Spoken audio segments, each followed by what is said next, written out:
Next chapter in inorganic chemistry is pharmaceutical aids. Pharmaceutical aids. Okay, what is meant by pharmaceutical aids? Let's see the definition.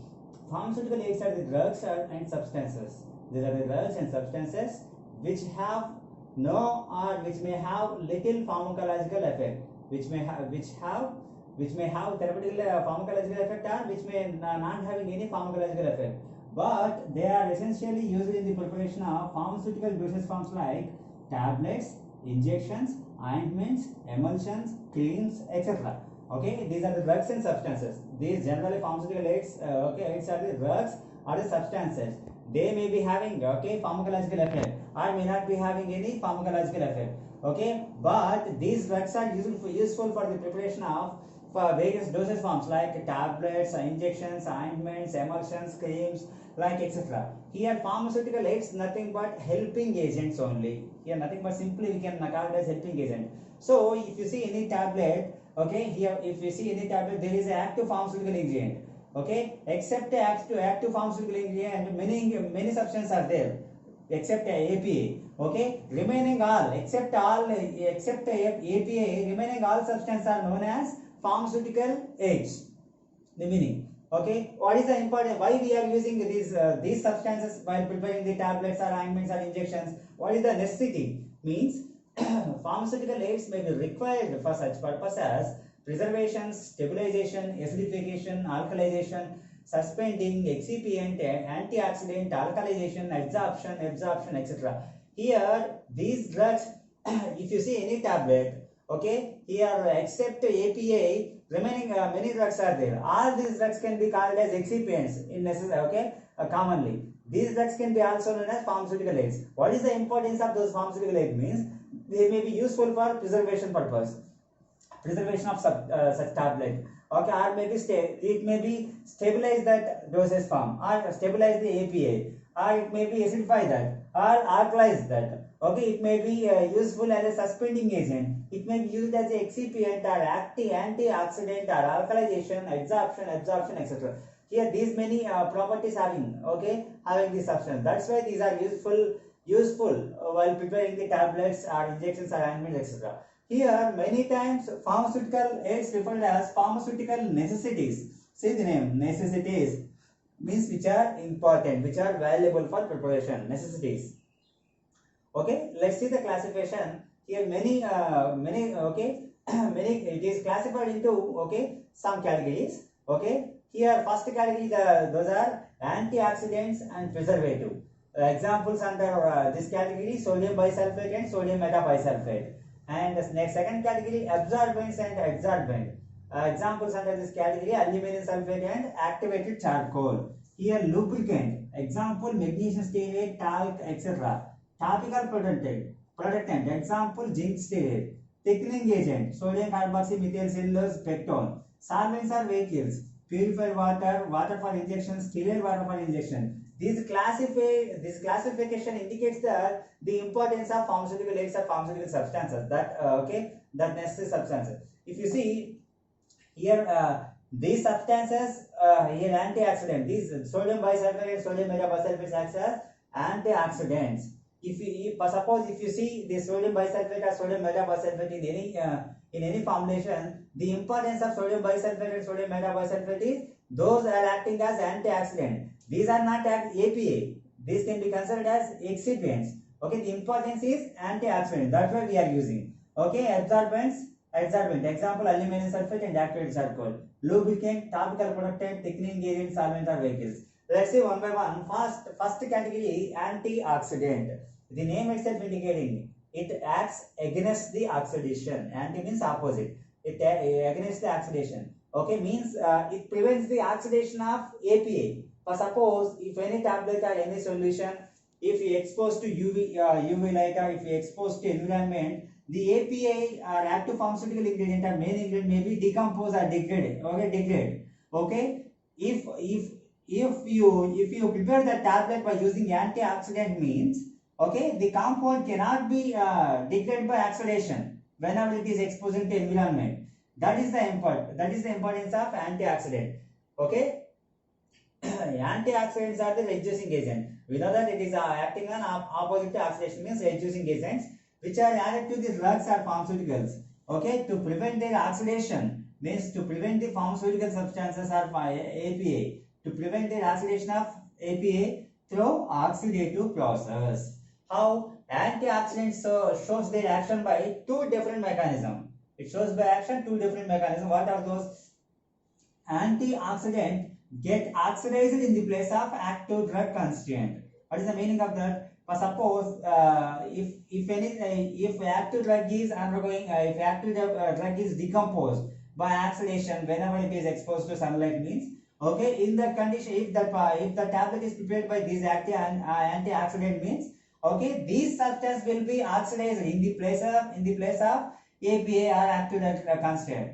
Okay, in that condition, APA will be stable, it cannot be decomposed. Okay, in that first condition is antioxidant get oxidized in place of active drug constituent. Second, if the active constituent oxidized, okay, for suppose in case if the active constituent is oxidized, the antioxidant reduces it back to its normal oxidation. Means for suppose in case the APA, active pharmaceutical ingredient, undergoing oxidation, means degraded by oxidation, means, okay, the antioxidant reduces those oxidized substances.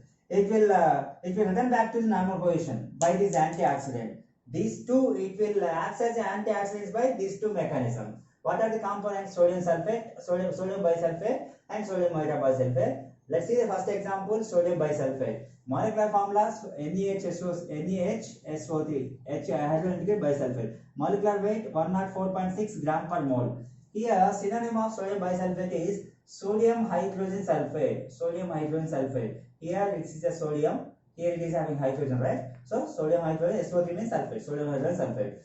Sodium acid sulfate. Okay, here it is having hydrogen. Sometimes it may be referred as acid. Sodium acid sulfate. Then sodium pyrosulfate. These three are synonyms of sodium bisulfate. Then it consists not less than 61.6 and not more than 67.4% of sulfur dioxide, SO2. Okay, if you see the molecular formula, it is having SO3, right?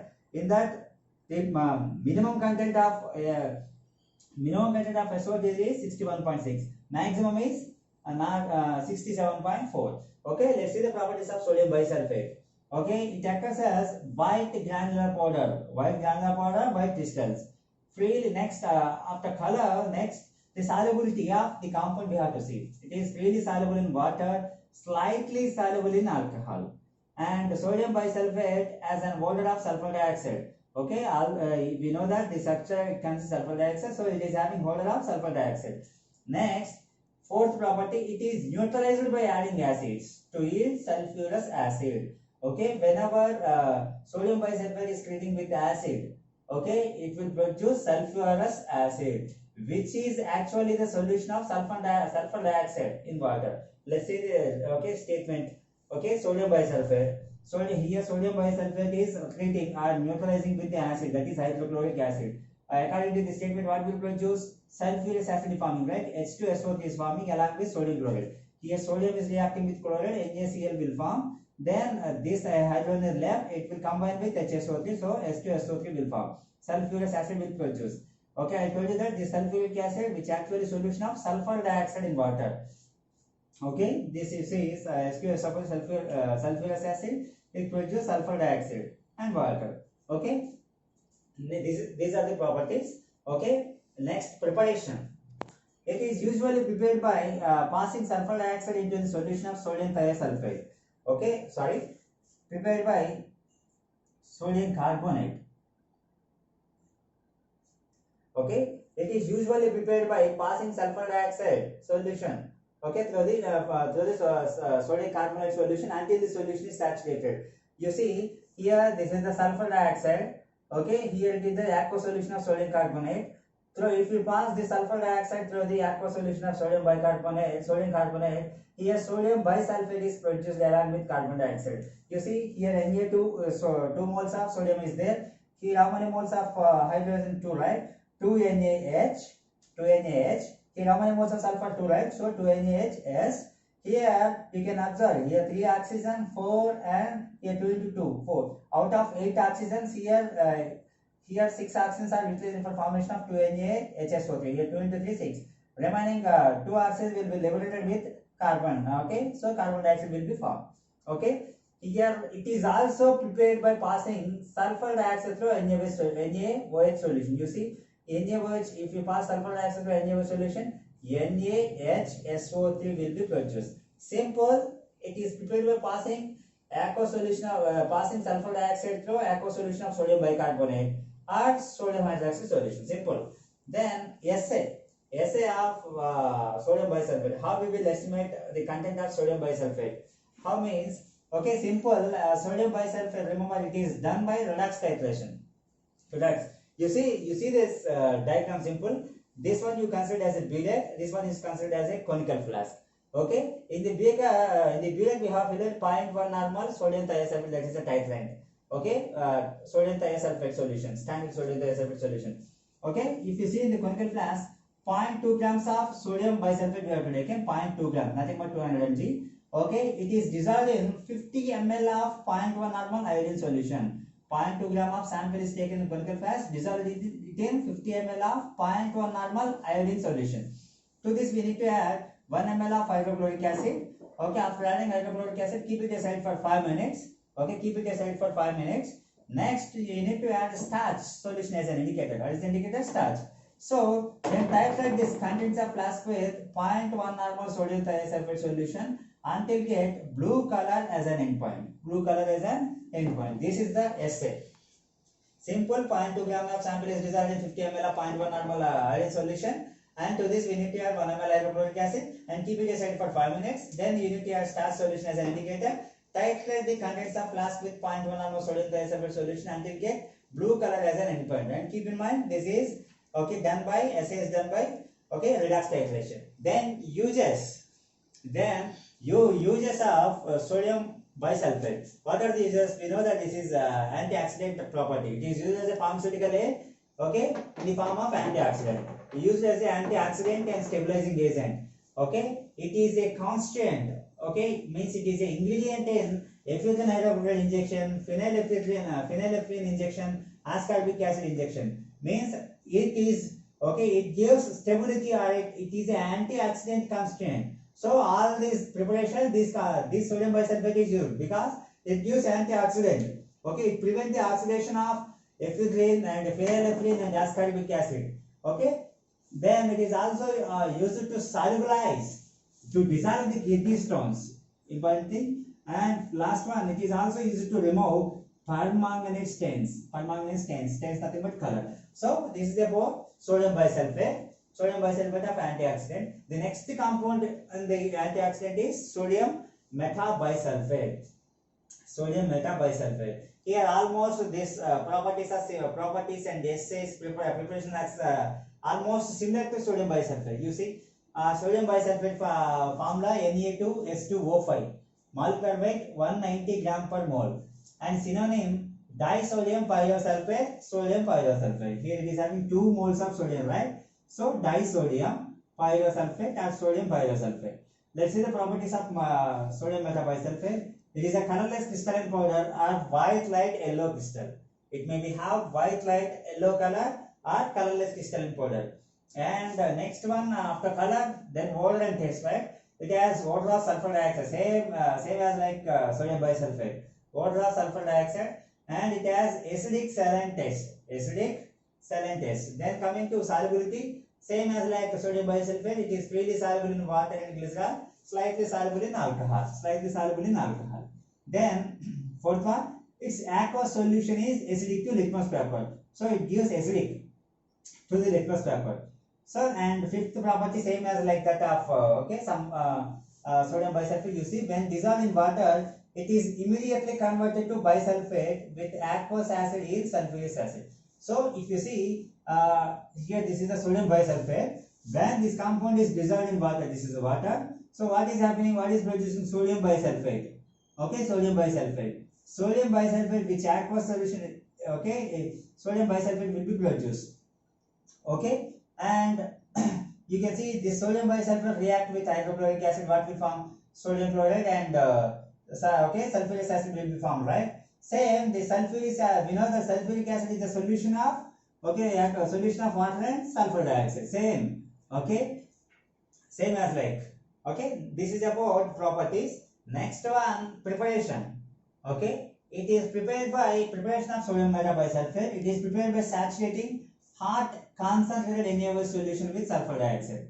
Okay, means allowing the saturation of hot concentrated NaOH solution with saturating with sulfur dioxide. Then allowing the salt to crystallize out. So after saturation, here crystallization form will be happen. Okay, allowing the salt to crystallization out. Then it is assumed that sodium bisulfate is formed. Okay, here sodium bisulfate crystals are formed. Okay, being unstable, it loses water. How sodium bisulfate will be formed? Sodium bisulfate will be formed. Okay, this sodium bisulfate will actually, it is unstable. It loses water. Meanwhile, it loses water and produce sodium metabisulfate. Okay, the formed sodium metabisulfate should be separated out on pouring. You see here, that is the okay. Sodium hydroxide solution, hot concentrated sodium hydroxide solution is saturating with sulfur dioxide. What is forming sodium bisulfate? As I told you that this is sodium bisulfate. This is unstable. This sodium sodium bisulfate is unstable. It loses water. Here you from this from the sodium bisulfate, water molecule is liberated. Then remaining will be produced in the form of sodium metabisulfate. Okay, after losing water, sodium metabisulfate is produced, Na2H2O5. Okay, this is about preparation. Then assay of sodium metabisulfate. It is same as like sodium bisulfate, except what is that here this is the sodium bisulfate assay, sodium bisulfate, right? Here this assay is similar to sodium metabisulfate, except here it is also done by sodium metabisulfate, also done by redox titration. Here you have taken 0.2 grams of sample of sodium bisulfate, right? Here you should take 0.2 grams of sodium metabisulfate. Then dissolved in 50 ml of 0.1 ml iodine solution, 1 ml of hydrochloric to add 1 ml hydrochloric acid, keep it aside for 5 minutes. Then add starch solution as an indicator. Titrate the kindness of flask with sodium thiosulfate until get blue color as an endpoint. As this, here 0.2 grams of sodium bisulfate here we are taking. Here you should take 0.2 gram of sodium metabisulfate. That's it. Then it used as an antioxidant and stabilizing agent. We know that used as an ingredient in the injection of adrenaline and morphine solution. Okay, means it gives stability to that compound. Okay, then it is also used as a preservative in acidic solution and syrups, and it is also used as an antimicrobial agent. So while studying sodium metabisulfate, you should compare with sodium bisulfate. Then it will be easy for you, easy to understand. So you can see it is the ingredient of injection adrenaline and morphine. Here sodium bisulfate is an ingredient in effusion hydrochlorine, phenylephrine, ascorbic acid injection. So you compare while studying. Okay. In the next class we will see about thickening agents. Thank you.